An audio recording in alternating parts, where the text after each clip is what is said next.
So in the meantime, while Anna and Martin are studying things up, I'm going to introduce them to you. So Anna is an undergraduate student in her 4th year of studies in the graphic design program at Oxford University.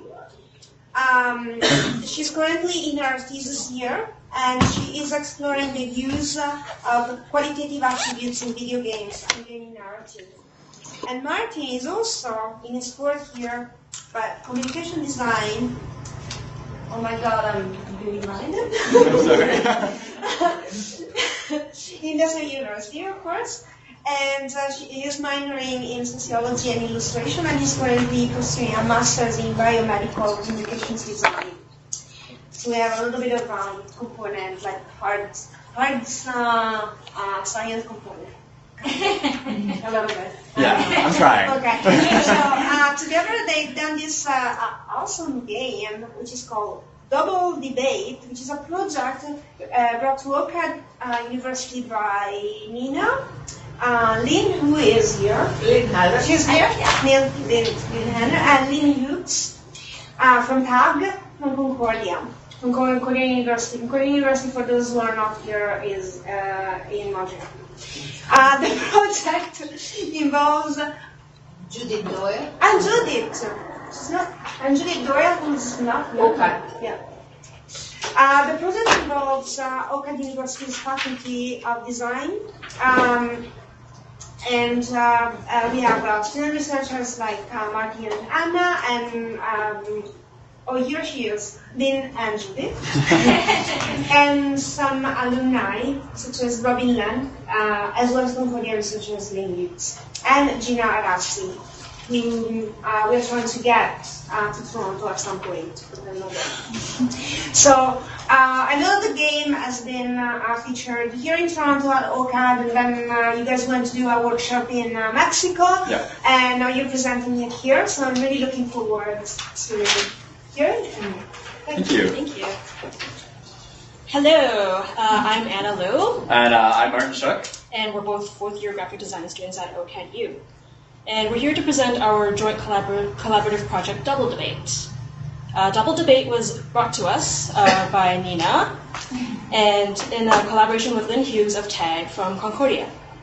The project involves OCAD researchers Judith Doyle, Dr. Lynn Heller right there, OCAD U alumni Robin Len, and Fabi Cancino, a design student from Mexico who was a MyTax research intern for Judith. Gina and Lynn from TAG also helped with research for this project. The goals of the project are to use humor and imagination to look at people's differing abilities, known as acquired or genetic disabilities, as potentially conferring an advantage in certain circumstances. The game is played with cards and debate. It is proven to be amusing, leading to laughter as players try to make up winning arguments for why a particular disability would be a disaster or a real advantage in any given circumstances. The goal is that players still come away with the feeling that any different ability might be advantageous. Furthermore, because the overall experience of the game is lighthearted and imaginative, players are left associating disabilities with a positive feeling. The game requires that players learn about the specifics of differing abilities. The initial card design took inspiration from these various playing cards, the layout being a title, followed by a picture, and then a description. The cards developed in scale from an initial mini size to a tarot size. The quotes at the bottom of the cards were added to create humor. Here's an example. You can swab the poop deck, but you can't poop on the swab deck. We started in January of 2015. By the following September, we had developed a series of cards. The deck contained 20 differences and 20 situations, along with 20 cards that are used as a point system called doubles. Doubles are a point system that are given to each debater following debate by an educator. They range from -1 to +3 in points. The most current double cards have statements pertaining to the point value from very creative to meh. So with the illustrations for this project, they posed a difficult problem: how to illustrate a disability while avoiding ableism and promoting it as something that's different and that could be something advantageous in a given situation. Initial sketches showed humanoids suffering from their difference, rather losing, showing what they were, suffering from the disability, mourning what is lost with the difference, or what difficulties occur in everyday life. Through various iterations, the design shifted to a series of humanoid characters not negatively impacted by their difference. For this example, we have a nose triumphantly skipping past what might be disgusting to smell. Other inspiration for designs came from real-world stories found through media. Tim Howard, an American footballer with multiple Tourette tics, inspired the illustration for the Tourette's card. Other inspiration included anonymous blog posts that it talked about differences in disability. The card for epilepsy was inspired by quote saying that the person's epilepsy was like a brain dancing. Or other inspiration was how someone with this difference would navigate through everyday life, whether with a canine companion or with technologies. The illustrations and cards have been presented and displayed in various events. We have had 2 successful galleries, one in the Data Visualization Lab at OCAD, and the second one also at OCAD in the Continuing Education Gallery show. In February, the cards were presented at a research rendezvous at OCAD successfully as well.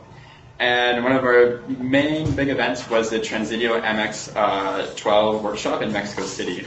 So in September of last year, Anna and I, alongside Nina and Lynn, went down to Mexico to present Double Debate. The card game was successfully critiqued and played by a handful of wonderful participants that were from Mexico City as well as from New York and Canada. So through the presentations, we received lots of critique, and it gave us valuable ideas on how to change and alter the game. One of the reoccurring suggestions was that there was a desire to add user-generated input, and the participants want to add their own content to the cards and share stories of individuals with differences excelling, or various interesting facts about the difference. This led to our current prototype, the booklet card. It allows players to write down and share information between current and future participants. Space is provided in both the difference and the situation cards for user input.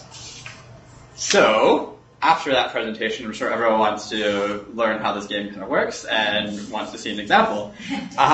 So Anna and I have both the current prototype, which is the book card, as well as the previous decks. So we thought we could try out the newest prototype. So how they function, like we mentioned before, they're a little book shaped, and this allows for user-generated content. So we'll start with just the rules of Double Debate. So 2 players will debate. So one player picks up a blue card, which has the difference, and the other player will pick up an orange card, which is the environment. And then a third player will act as judge and will decide who receives the points. So does anyone want to act as Volunteer. Volunteer? Volunteers. You want to volunteer? Perfect. Okay, I'm lanky. There you go. So, I have drawn the card anosmia, and so the card looks like this, and then beneath it, it has a description of it. So anosmia is the complete absence of the sense of smell. It can be temporary or permanent, and it can affect loss of appetite, smell memory, and libido. And I drew zombie apocalypse. So it says, an outbreak of a highly contagious virus has quickly dwindled the human population, turning them into shells of their former selves. Zombies are slow in movement, but without human limits, they are physically strong. That is, until their bodies rot away. They also smell horrendous. And then for each situation card, we also have little anecdotes. So this one says, it is a truth universally acknowledged that a zombie in possession of brains must be in want of more brains. Anna will start with the advantage, and then I will counter with the disadvantage of why anosmia would be a disadvantage in a zombie apocalypse. So if you want to start. Okay, so I would say the advantage of having anosmia during the zombie apocalypse would be that you don't have to smell the rotting flesh that's all around you. True, but I think that would be a disadvantage as well, because with anosmia, like, you would want to be able to smell all the zombies that are coming for you, and if you had anosmia, you wouldn't be able to smell them, so you would be at greater risk. But the zombies aren't exactly the most graceful creatures, so you'll probably hear them coming before you smell them. True. But on the card it says that there's loss of libido, and if you're in a zombie apocalypse, you kind of are responsible for repopulating the world. So without the libido, it might be kind of difficult. So after the 2 rounds, we would be judged or reviewed, and we have a series of double point cards, and they range from -1 to +3, and they have some little funny anecdotes on them. So if you want to assign Anna and I each a card. Oh, so would I do it after each of the arguments or after you're done? After we're done. Yeah. Okay.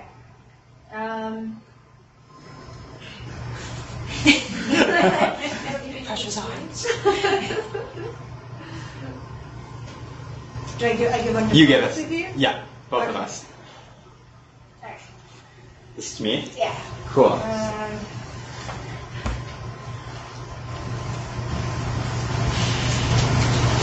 I'm point orders. You can tell us.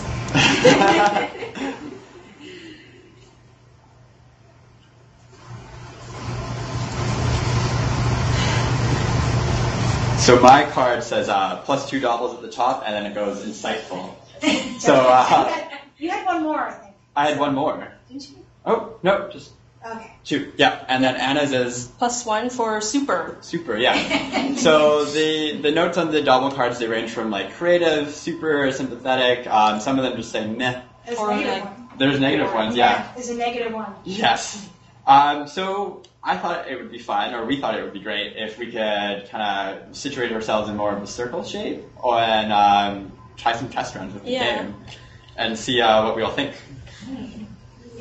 All right. Yeah, we can.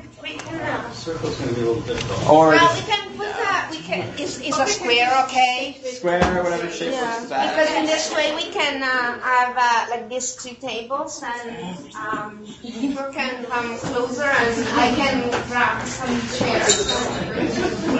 I'm going to give you these. I'm just going to try and... And I'm kind of wondering what the people from home are going to see.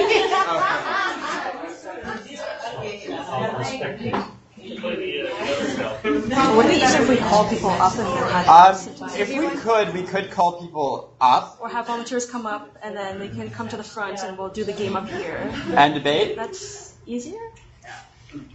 Yeah, I like it. I think it's a good idea. Definitely. Do you have to... Yeah, so... Does anyone want to volunteer? Tribute? Yeah. Yes.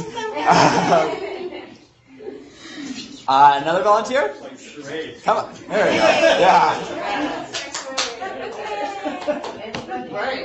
And who wants to be agitator or adjudicator? Yeah. We'll never get out of here. It's okay. Yeah. Mark. Sorry, Steve. All they would do is mark, you know. That's his job. He's a professor.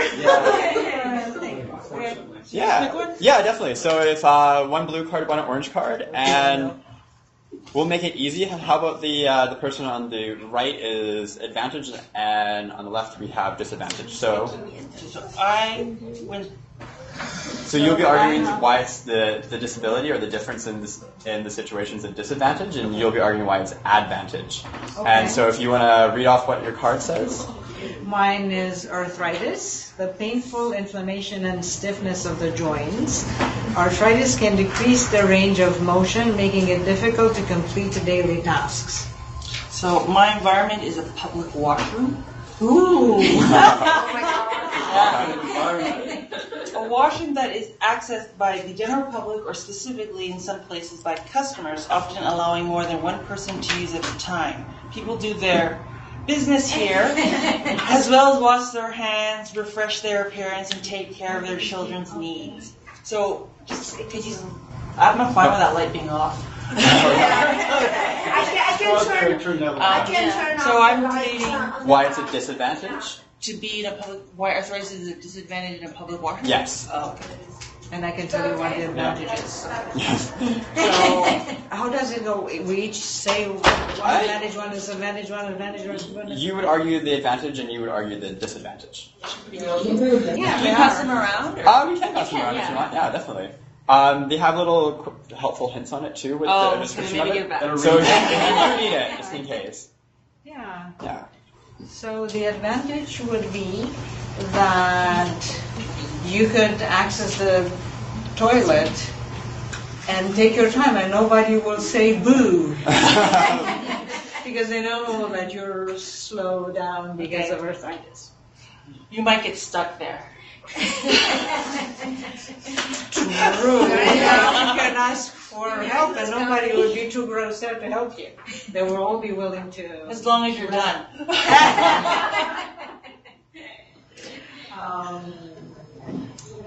The advantage, back through the advantage of having arthritis, you can use those areas without blinking that are larger. You don't have to kind of squeeze into a little small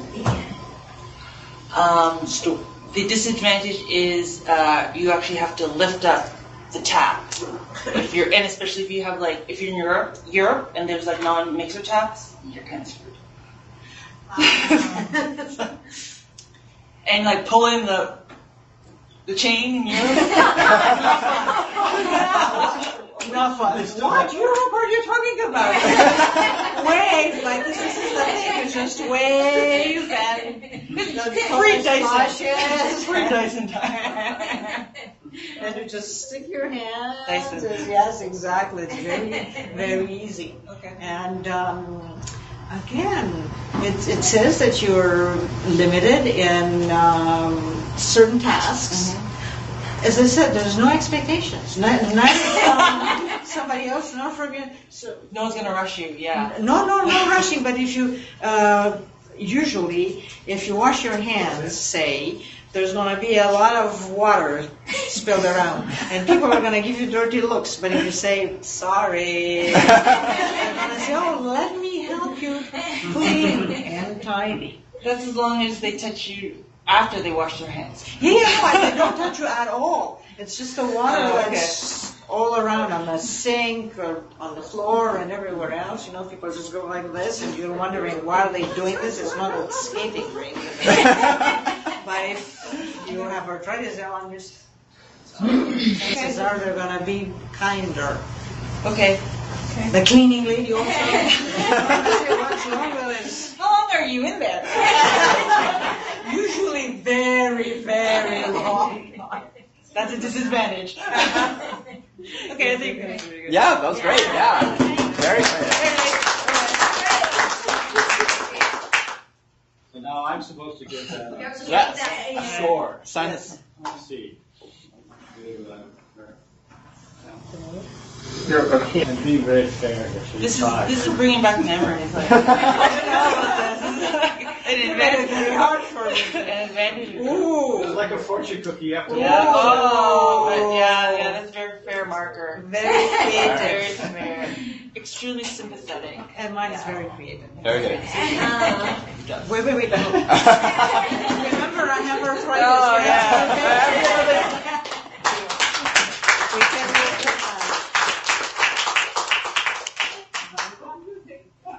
Do we want to have another round or volunteer? Sure. Everybody wants to volunteer again? Yes.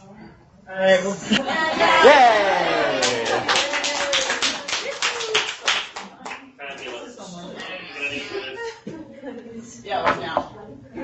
And do we want anyone else to be the educator? Right. Adjudicator, yeah. Oh, come on. Yeah, we're Can't take How come that the players are women and the judges are always men? So I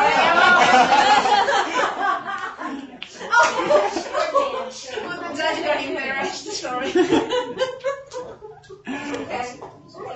Yeah, so if you two would like to pick a card, So which one's like the negative one?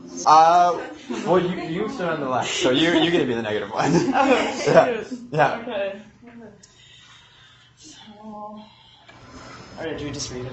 Go for it, yeah. Sorry, I was kind of like focusing on. Okay, jungle adventure. You're in a place that is densely covered by trees and shrubbery. The warm and humid climate makes it perfect for wild fruits and vegetables to grow. Jungles often have tons of wildlife living within, some that may not have yet even been discovered yet. Sorry, I read that wrong.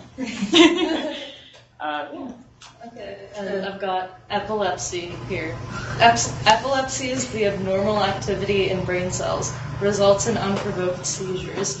People with epilepsy symptoms include temporary confusion, staring spells, uncontrollable jerking movements, and loss of consciousness or awareness.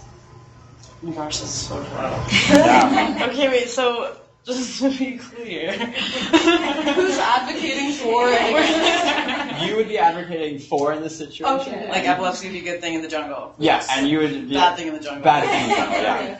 Okay. Okay. Will you go first? Sure. Okay, well, I mean, I guess if you're in the jungle, there's gonna be a lot of like tree coverage and stuff. So if there's like a lightning storm, you're not gonna have a seizure or anything from the flashing lights because it'll be all blocked out. Gosh. Okay. But it would be really cool to like film that because it would look like a horror film or something. But wait, I'm the negative one, right? Yes. Okay. But if you did get a seizure, then all of the animals in the night that would eat you would be able to find you.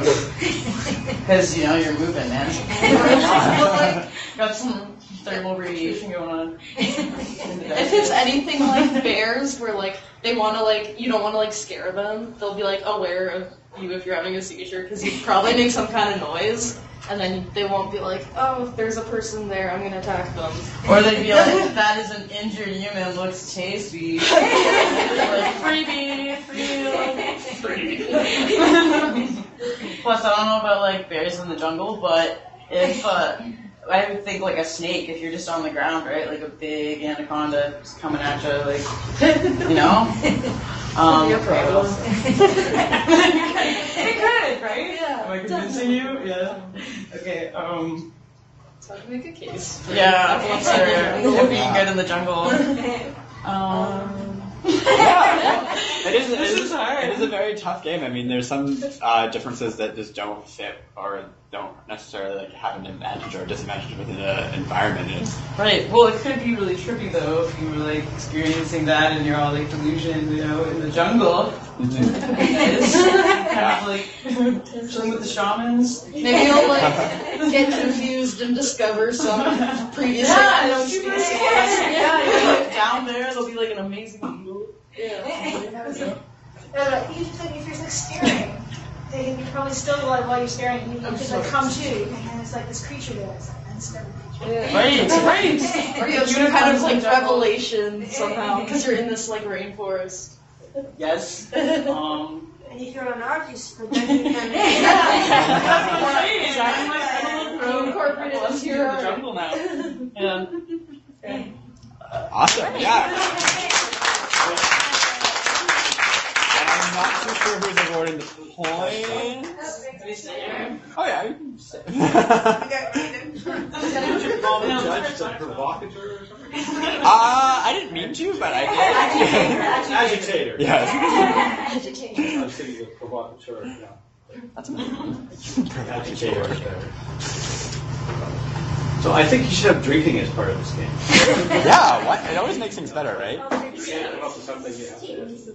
Have a shot. That's what they do for the State of the Union. Every time the president says, you know, freedom, you have to have Okay. Now we have I'm gonna go. the judgment. Judgment Day. Oh yeah. Thank you. Do you want to read out your judgments? Or your doubles? I'm +3, extremely sympathetic. +1. Nice. Thank you. Do we have anyone else who wants to volunteer a third time? Three's always good. I think we got the general. The general idea. Let's do another round and then open for discussion. Yeah, definitely. Anyone else want to try the game out? Yeah, definitely, yeah. We'd love to hear your feedback. Oh, it's a woman again.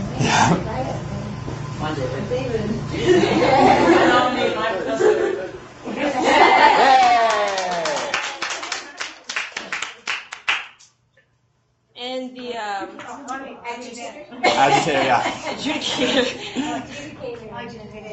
I'll judge you, Professor. Be kind, by the way.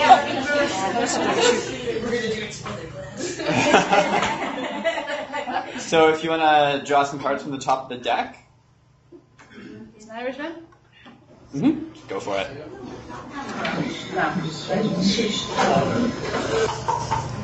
So if we want to read out what's on our cards. I have deafness.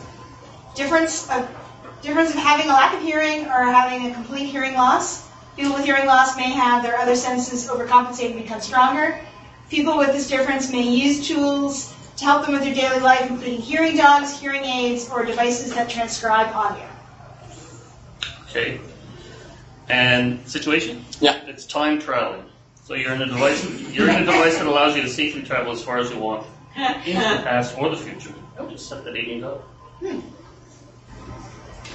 Okay, so an advantage? All right, so so I have my time machine, but I'm worried that people aren't going to believe me that I can travel through time because of the nature of my machine's but fortunately, I have a device that transcribes audio, so I have a record of all of my visits and conversations. Wow. I'm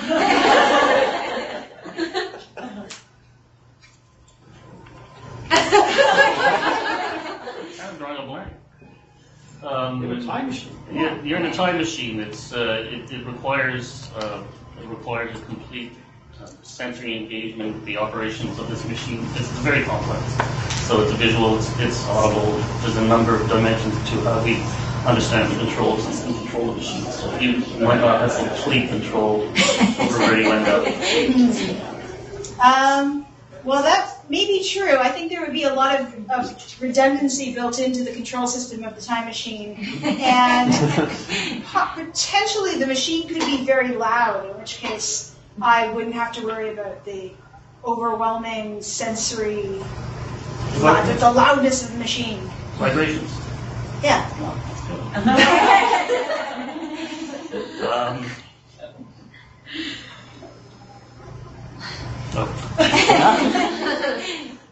It's actually quite a difficult game. You're building an argument for something.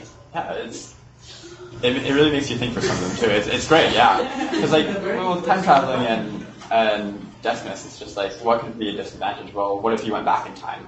Or you went back so far where no one would be able to communicate with you in a way that you wanted, or you couldn't use your technology because you couldn't show it at that time era. I would win them over with my charming hearing dog. Oh, true. At first, they would be like, "Oh, I'm going to discriminate against a deaf person," but then I would be like, in the past, they would just be like, "Oh, look at this adorable dog," and they would accept me otherwise. Or in the future, they'd be like, "What is that? They've been extinct for a million years." And then again. There would be some situations, though, if you step out of this machine, that the sensory would be key or crucial.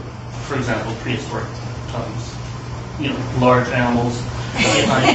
Velociraptor can't get on that. Well, but again, I'm glad I have my trusty hearing dog. But also, I mean, if they, like, say, people were shouting abuse at me because I was surely that's a time. the abuseful times. Yes. I wouldn't be able to hear them, and my feelings would be preserved. Yeah, okay, that's good. That's good. You can go back.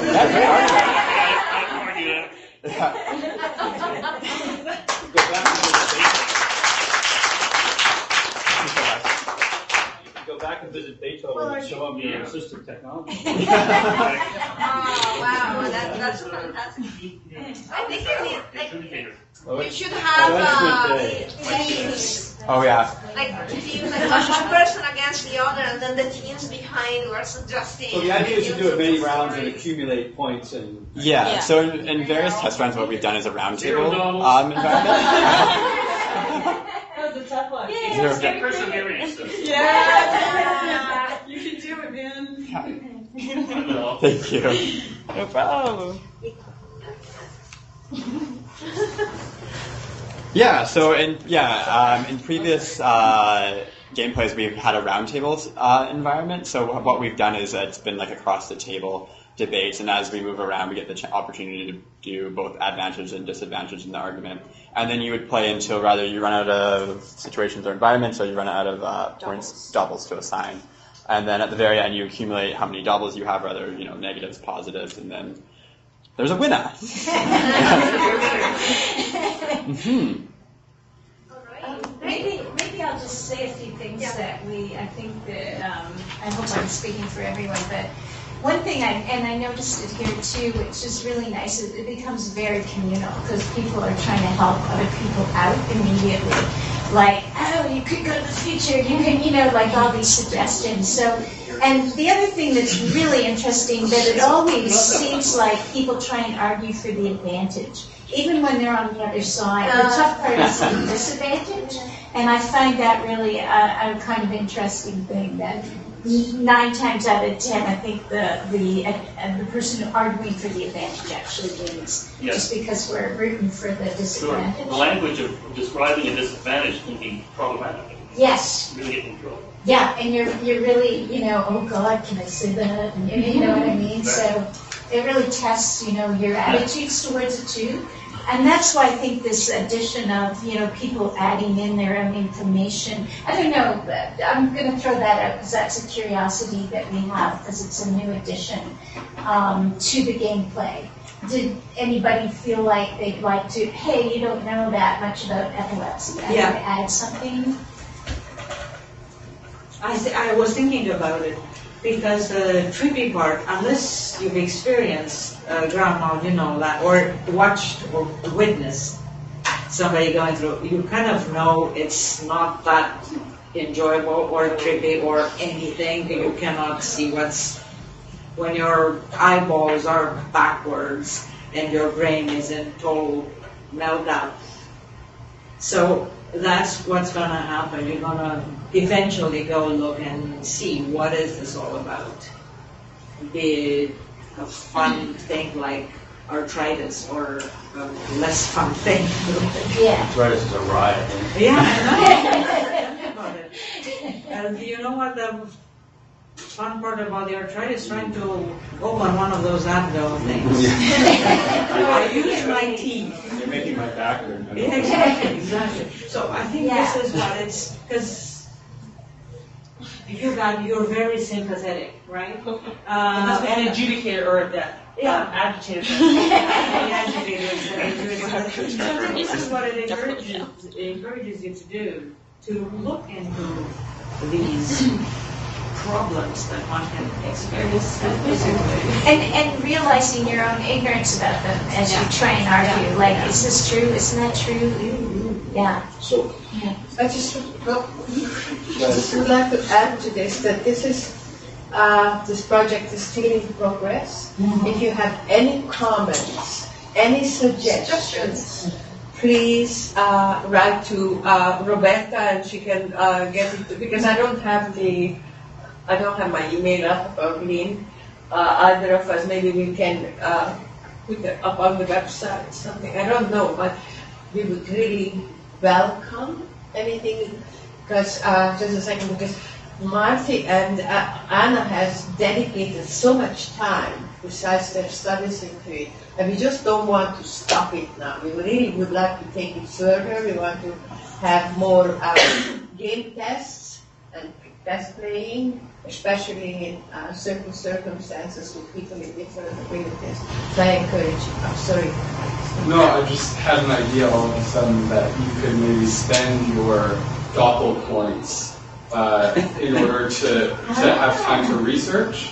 So if you got a card, you could say like, oh, I'm going to spend these 2 points and I have 2 minutes to go on Wikipedia or something. figure out some ways. Good, because That's nice. I like it. Yeah. Or also it could work as like if you don't get the points, right? When you're in the negatives, this should be enabling you to get more information about whatever you did not get right away. Because the winners don't need them. And building on that too, or some kind of challenge system where it's just like, I don't think that's true. I'm going to spend one of my points and against one of your points, and we'll see. So either you're correct and you get twice as many points, or I'm correct and I get yours. Yeah, nice. I was going to suggest that all your cards describe what we conventionally call disabilities, right? Yeah. Why not have a few uncanny abilities in there too? I mean, I speak as the father of 2 gifted children. Gifted children are treated as if they have a disability, basically, and they do for many purposes. So it's not entirely, it can go both ways, right? So an uncanny ability to read other people's, facial expressions or something might be a kind of positive in some cases and a negative in other cases. So, your gifted children have an uncanny ability at mathematics, but, this is not always a socially good thing. You can get someone into math. I find it just interesting that you didn't have the other half. And it reminds me a little of in Dungeons and Dragons. I hate Dungeons and Dragons, but my kids play it. So you have to choose. It's like those games where you choose a character with various strengths, and every time you purchase a strength, you also purchase the weaknesses associated with that. So the dwarf is really strong, but the axe is really heavy, or whatever. So you could incorporate kind of correlations in there, like things that cut both ways. Yeah, that'd be sweet. I like that idea. Especially like adding the advantages that may have the disadvantages. And you want to come up with a deck with an awful lot of things in it. Oh yeah. Because the game will get boring if you play it 3 times with the same card. So you can come up with some less familiar, shall we say, attributes that people might have. Or environments. Or environments also. I know the time machine was bigger. Anyway, I saw that there's other people with their hands up, and then if you can allow me, I will make some comments, so we can link the 2 presentations. What is the intended audience for this game? Is it kind of like all ages, or is there a specific audience?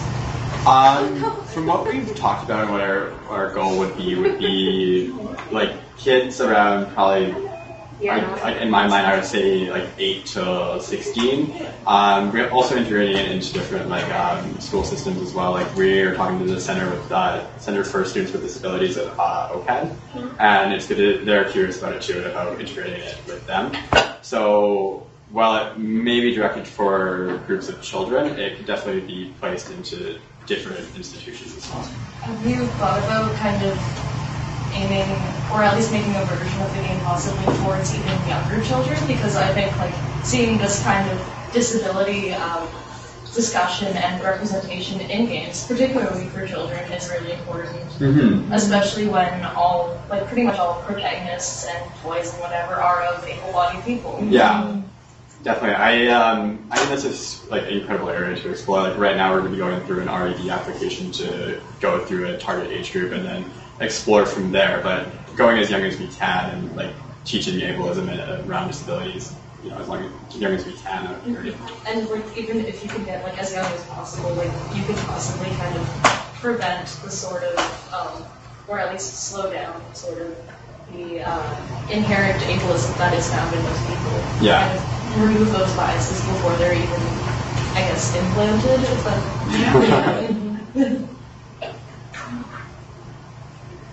So if you allow me to make some comments regarding the 2 presentations, because there are many reasons why we put them together. And my idea was, after having seen the websites and having seen the games, and I'm glad that Cindy brought it up, the fact that when you are using arts, you're using some game, you're combining a gaming environment with art. you also use other instruments that are not necessarily the usual instruments that you are employing, instruments, abilities that you usually employ when you are playing games. So the console and so you have first of all an unusual type of interaction or like experimentation around interaction. And this makes some people exclude that, but some other people really very much included in the game. And the other thing is like this experimenting around also provides space and room for open ending, which is something that you guys have demonstrated in the game. Like with the game, with double debate, you have pretty much like all sorts of possibilities because the imagination goes like far and wide. So I was kind of wondering if like the three of you can actually resonate a little bit about it. Difficult question? Yeah. So basically open-ended, like comments about open-ended and comments about inclusivity in many ways. So I think so you can kind of start just quickly. I mean, it's sort of like I wasn't like when I kind of somewhat flippantly commented about, I guess, for traditional gamers really not liking open-endedness or I mean, it's like it's certain types of genres, I think, and certain types of game approaches are tend to be more open to like allowing that kind of more free-form creativity, but it's also a real challenge. Like it's like the whole point of the game structure being there in a lot of cases is to scaffold that creativity in a way. And I find that sometimes away from an art side, people overestimate the I guess the unpleasantness of a really open possibility space. And so I've seen, in some contexts where there isn't enough scaffolding there, and people are just like, some improv games are like this, where you just get people who are like, I don't know what the right thing to do, or I just feel really uncomfortable now. I don't, like there isn't enough structure there for them to feel, in some cases the structure provides an alibi, which allows them to kind of be a little bit more creative, but also not feel like they're going to look foolish or stupid or anything like that. And I think that was one thing I liked about your game, and also the sort of that kind of debate dynamic is that there's enough structure there so that people can be. I mean, people can play it, kind of outlandish manner, or people can play it just sort of straight, answering the questions and sort of. But it accommodates a range of comfort levels with freeform playing, essentially, which I think is really nice.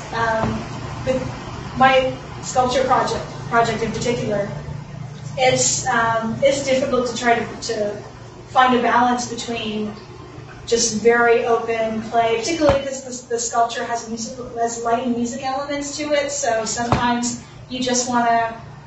We've been playing around with modes where you can just play it as a musical instrument. But then that mode also can be confusing to people who are expecting it to be very, they're expecting to look for the right answer, like the right solution for it. So there's like one, so we keep going back and forth between, do we just keep everything controlled so that people can't do something wrong and feel uncomfortable or like we don't understand it? Or that they're bad at games, or that, just because they're bad at games, or do we allow openness in there so that people can kind of have fun and play around with it and not feel like it's on rails and there's only one way to think about it? I don't have an answer to that at all. We're struggling with it, and we're going to try to test it with as many people as possible and try to figure out what works the best for most people, but it's a huge challenge. But for example, with your commercial game, you have to you're playing with expectations a lot. Yes, yeah. So for that one, and I mean, so it's the opposite, basically. Yeah, well, that one too. That one has a through line of very structured gameplay. So in a way, you can play the game and not engage with any of the kind of experiential aspects of it. And people do. I mean, there have been comments about I don't understand what's going on with the lights and whatever. Or I don't understand when I can't move around, and I don't. So I mean, there is that. We still sort of weird. You do get this pushback where just like, oh, pretty colors, I hate it. They can go away. But yeah, there's I think enough structured gameplay there as well that if somebody wants to completely ignore that aspect, that's completely fine. I'm just wondering, and I guess I'm curious because we're trying to get a little bit more rigorous around how. Well, we will have to get more rigorous around how we're testing just through the R&B process. But do you have any kind of approach to judging? Are you just accumulating comments and trying to figure out what people really feel, or are you trying to get that a little more scientific about figuring out what people are really saying or thinking or feeling? I mean, it's really just like through the playtesting process, just trying to get as much information as possible. But then also to kind of, at a certain point, we just have to make a decision about what audiences we really care about and which ones. I mean, it's not going to be, it's not going to appeal to absolutely everybody, and that's okay. And kind of just be okay with that aspect of it.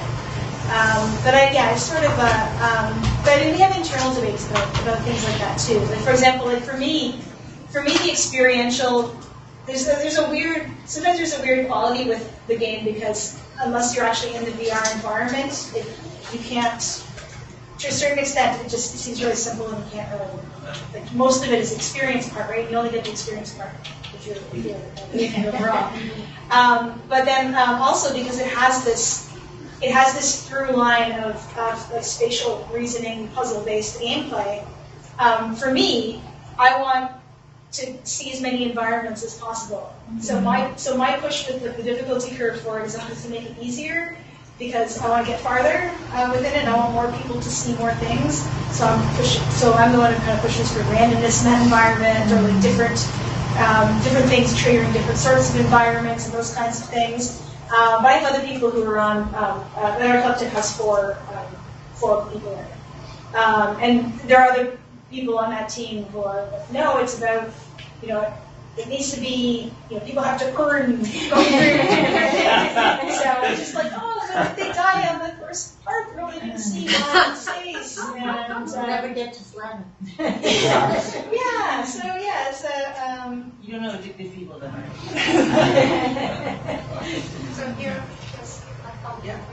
So I'm not asking you the question because you prove in a way that it can be played with, because my question to you would be, what is your target, the age group of your target audience? And I'm not asking you the question because I would imagine that you can play it in a kindergarten, you can play it in an old folks home, you can play it on a university, you can play it anywhere with everybody, mixed age groups, you can have a grade 1 going to visit the great-grandmother and they can play this game with no problem. But how about your target audience? What's the age group that you're targeting? Yeah, so now... Rich people and one headset. Rich people. So not talking about the VR game for now, but the sculpture project actually comes up a lot because it. So the vision for it is, at least in terms of the initial phase of the project, is to show the sculptures in gallery spaces. So we have agreements with various gallery spaces around the world to host these sculptures. So the audience, the age group that in terms of that audience who would go and see it varies from country to country a little bit. But I mean, generally speaking, we're dealing with people who are probably in the 50s and higher. I mean, it's an older audience, right? People who actually would go around and see interactive sculptural pieces in gallery settings. But because it also has physical buttons, particularly in Europe, you have a large, the younger audience, a lot of people, kids, and so we wanted kids to be able to play it as you don't want to have something playable and then not have kids able to play it. But it's hard. It's a physical piece, right? And so they're going to be tall enough to actually reach buttons on the top. So our working idea right now, and again we'll have to test it, we'll have to see, is to have in our rider that there needs to be step. Or step stool. Step stool. I don't know if there's a more elegant solution to that, but at a certain point we have to say that this is a work for an adult audience. Also, a mobile, person. Would it be accessible for somebody in a wheelchair, or with a cane or something like that? Probably not. I mean, there's sort of a reach element of it. But I mean, but also when we have things too low, then we're making people bend down a lot, and I actually had spinal arthritis myself, so I'm the person just put it on the bottom. That's not, I don't like that. But then they can't all just be a. So it's their turn to say, oh, but the advantage of our.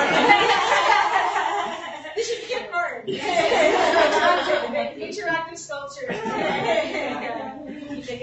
I mean, it's also, if you want to talk about it in terms of accessibility, there are many ableist aspects of it.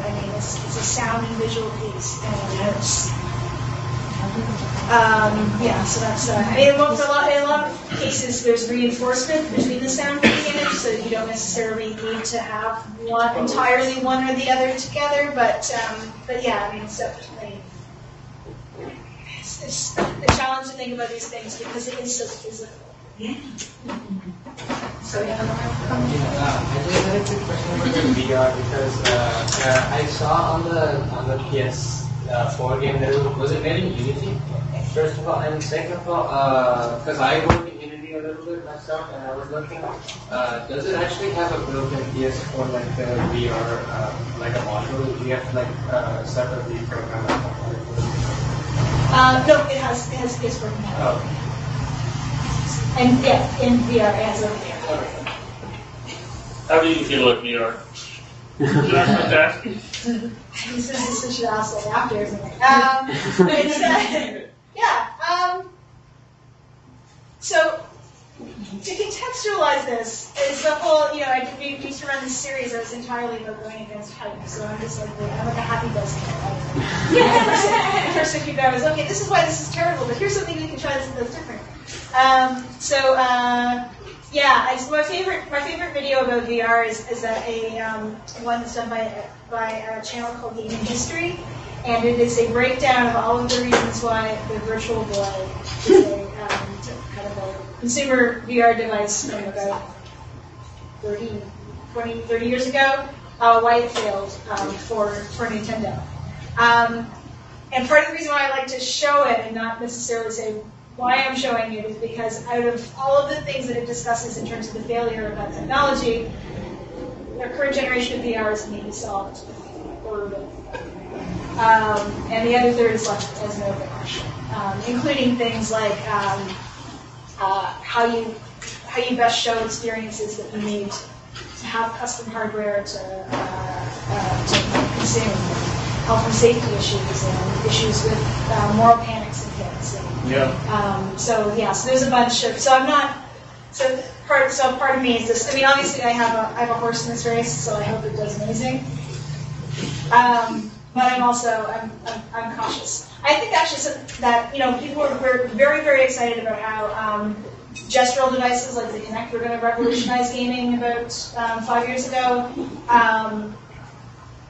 Now I think Microsoft doesn't even support it as part of their system anymore.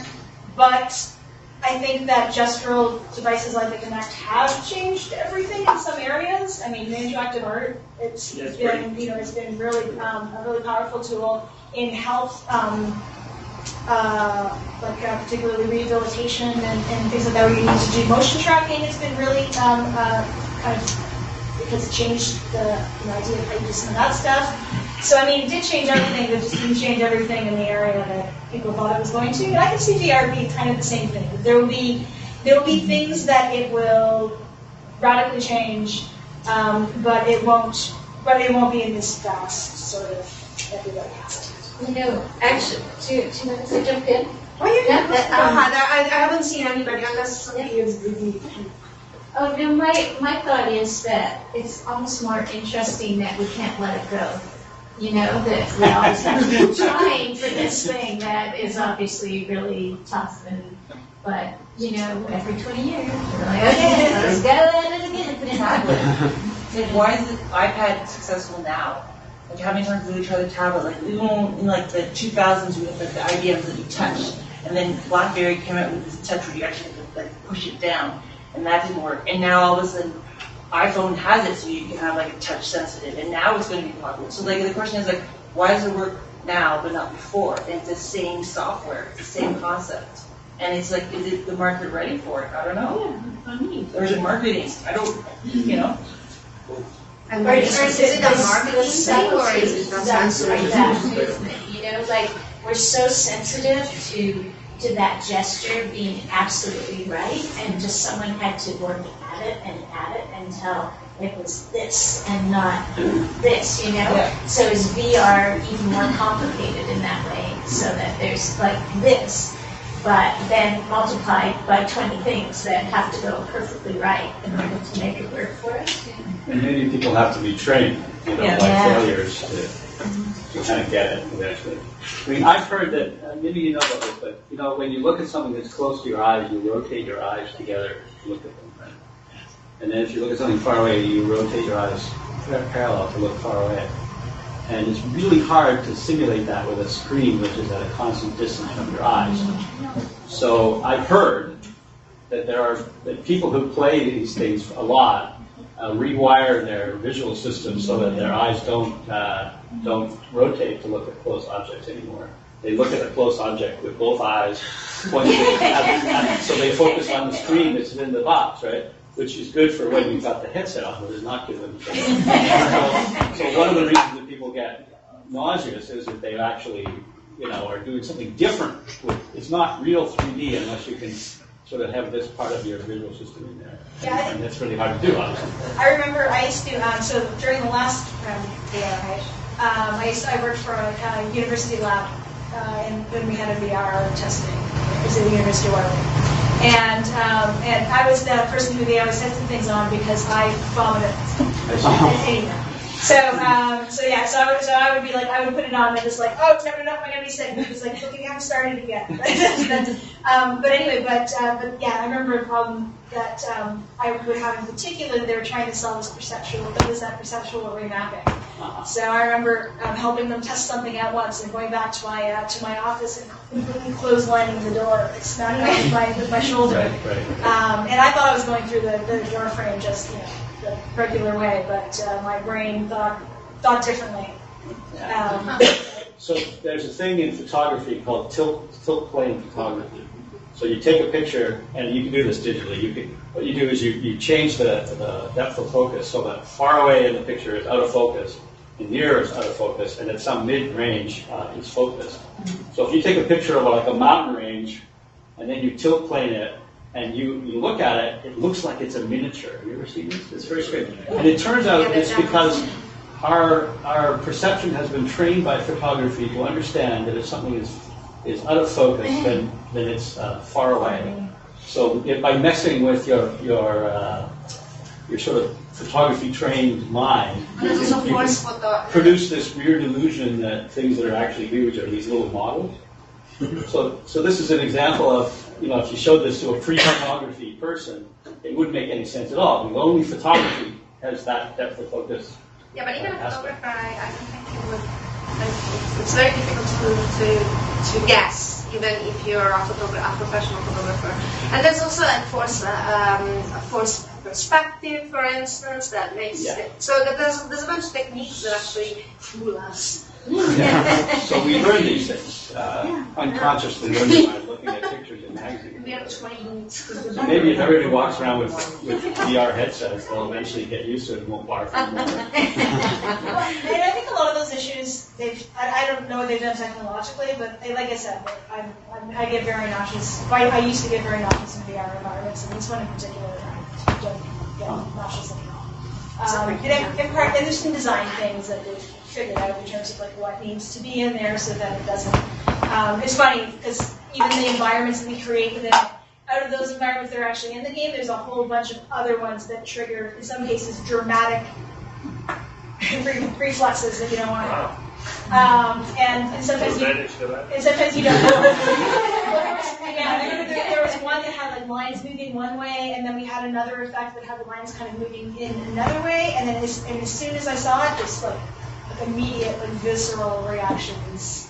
No, that's bad. So we had to kind of figure out things like that. But then the other, this is my secret example. Having worked with it for the past year now, the wow goes away, and that's maybe a bit of a concern as well. So when you go into like just a regular first-person environment, and you've never played any first-person games before, there's a wow moment there too in terms of like how immersive that feels. People who play first-person games all the time, you don't feel wow anymore when you play those games. It's just regular. You're just playing a video game. And there's an element of that with VR as well. It's very, very powerful, very visceral when you first do it. After having worked in it for a year, it's kind of just like 3D. So that's another thing that I'm a little bit nervous about. Puke-free virtual environment. But this brings us to, because of the everybody is problems with technologies, because we are getting into the territory of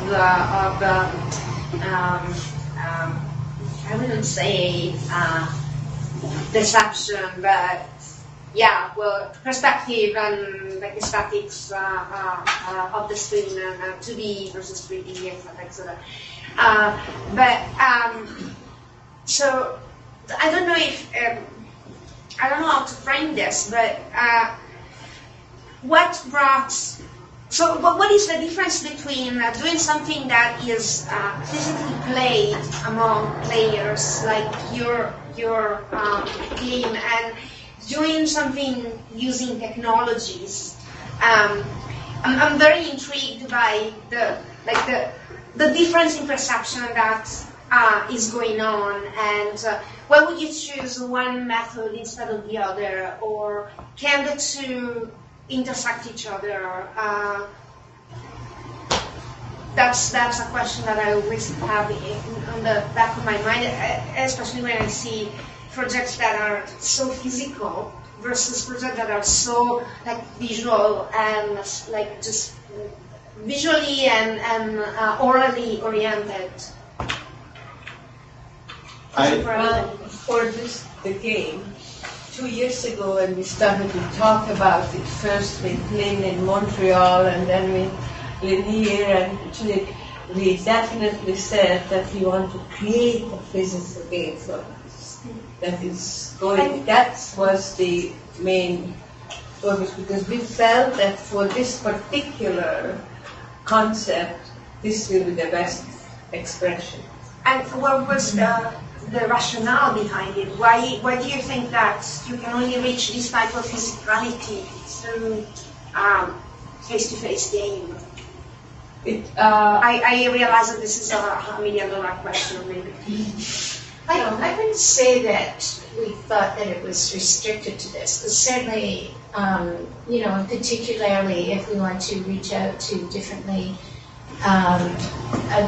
abilities, we'll want to perhaps use a digital component in order to overcome things like, sightedness, issues of sightedness. So it's not like we're anti-technology necessarily, but initially we wanted to start very low tech because of just this, carrying the pack around and walking into a school, or carrying, we just don't have to worry about the electricity going, none of that stuff, or people puking, or, well, maybe they will, but for different reasons.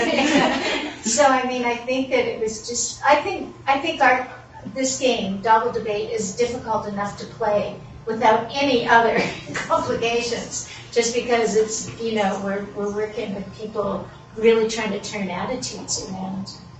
But I actually wanted to throw out a question, just a really honest question. We get a lot of pushback too, that people are feeling like this game is quite provocative or whatever.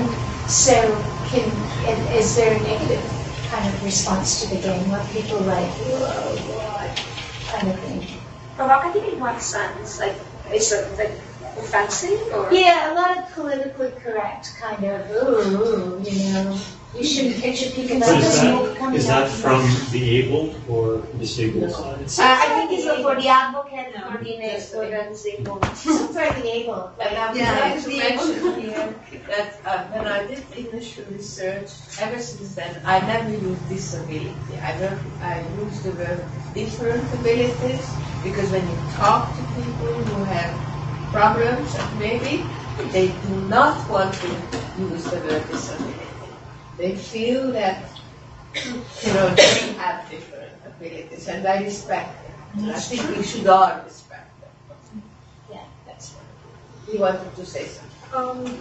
I mean, I guess as a disabled person myself, I don't have a problem with using that terminology, but I think there definitely needs to be, I don't know how you would even incorporate this, but a push to kind of definitely direct the dialogue in more, I guess, respectful, considerate directions. Because I guess with a game like this where you're incorporating humor, it can very easily go in an ableist or just overall offensive direction. So it is actually the player who is, so that the responsibility is in the hands of the player. But as a game developer, you could definitely probably incorporate a push towards more positive dialogue somehow. I also think that Steve's remark, and I thank you for that, to extend it to people with different abilities, because because in the schooling system today, everything is towards the middle, and the whole system is for the, focused on the middle. So on either side, there is a problem, and we really should create some visibility for that. If you make it sufficiently hilarious. I beg your pardon? If you make it sufficiently hilarious and fun, then you can overcome all these kind of. But it was hilarious, but it was also empowering in many ways. But it wouldn't be any fun. It wouldn't be any good if it wasn't also fun, right? It's a game. You're not going to get people to play a game out of some kind of duty or. There's some people who have fun after making fun of people who have different abilities, and there's slurs and names that are being thrown out. But in this case, okay, so maybe we are particularly civilized in our group, but I don't think that people were encouraged to use that language. The game in itself, I think, it incorporates a certain, encourages more of a dialogue rather than a confrontation. So. And how do you feel about not using? And I keep watching you, but I want to hear your opinion too. I feel like whether the game becomes something more ableist or something more offensive, it really depends on the environment in which it is played. Here, I feel like this is a safe space. We weren't using ableist terms, we weren't being negative, we weren't being offensive, and that's why the outcome was so positive. If it was played in an environment where it may not be, maybe it depends on who's mediating the gameplay or but who. You're referring to very obvious differences. Yes. Right? Because you look at all of us and you really don't know what our differences are. Not that we're playing with a game that's everyone it doesn't have a difference or that everyone is able-bodied, but what I meant by safe space is an environment where we're not intentionally being ableist or we're not intentionally being offensive. Right. We're in a safe space that we came together as academics and game developers and game players. But if we came together as, pubescent 12-year-olds who are just rowdy and don't want to be here and don't want to play, and then we get this game and I get epileptic in a jungle, and all I know is about epilepsy is that you get the shakes from that, I can easily turn that into something horrible, right? And in that space, maybe that's where the mediator comes in and makes sure it's safe, or maybe that's where the game's only put in safe spaces. But for a young generation, because this side of the room is unbalanced, how did you feel about using just the cards? I thought it worked great. I myself, I would never consider myself a gamer. I'm not drawn to video games or things along those lines. But with cards, I find it's almost more inclusive for me and more approachable. I'm more likely to play Cards Against Humanity with a group of friends or Settlers of Catan because it's a physical game. I can see all aspects of it. I'm not overwhelmed with technology or a controller or something that I don't understand where I have to interpret, like, what does X do, what does triangle do, what does this button do. I have this, and I know what this does, right? So with its physical form, I feel like for me as a non-gamer, I love it. It's approachable, it's inclusive for me. And I have been talking as this poker face. That's a gamer. I do play a lot of games, yes. I think, because Marty touched on this during the presentation, that he was working on the illustrations and trying really hard to express like these different situations and different abilities in ways that aren't ableist. So I think like the illustrations do a really good job of setting the tone of the game, sort of like pushing towards being more constructive and positive rather than like rude and, you know, toxic environment. I think you have saying it now, but probably I'm going to lead and we'll never get to say it. I think that going with a very young age makes an immense difference because it takes time and a lifetime of things going by you that you reach the stage where you can say, you know what, I really care. But when you're young, it can affect you in so many ways. And I think this is why it's great to start very young with such a game, because then you're leveling the playing field. Yeah, it's also an education. There's the educational factor too. Okay, so it's 8. Yeah. And I'm actually very happy that we had a coffee conversation. Yeah. Thanks again to the